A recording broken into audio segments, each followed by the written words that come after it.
They've closed the pool at Elveden Centerparcs paradise communal showers. It's just after 8 p.m. Stood opposite me, my daughter and her friend Charlie.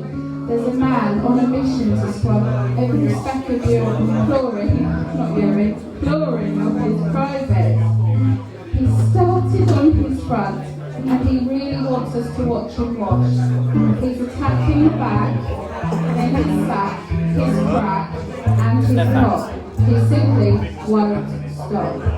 It's a testicle spectacle nobody was hoping to see. You see, he's making creepy eye contact with me, while ferociously scrubbing the crack of his ass with a level of intensity you would not believe.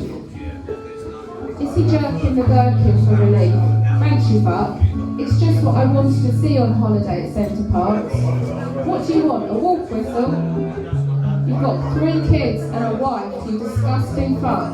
Does it make you feel good, upsetting women? You must be sore now from the relentless scrubbing. Your hands inside your trunks.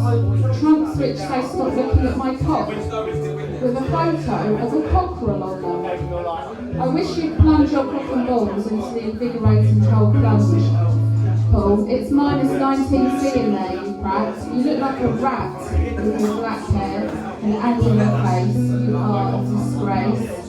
Your junk is so soapy. It's had 5 minutes of soap-sudded rubbing. It's downright pornographic.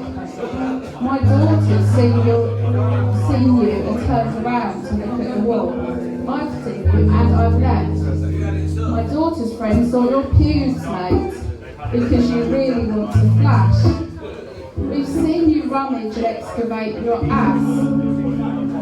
We're going home tomorrow. But at least I've encapsulated you in a poem, Mr. Back, Sack and Smelly Crack.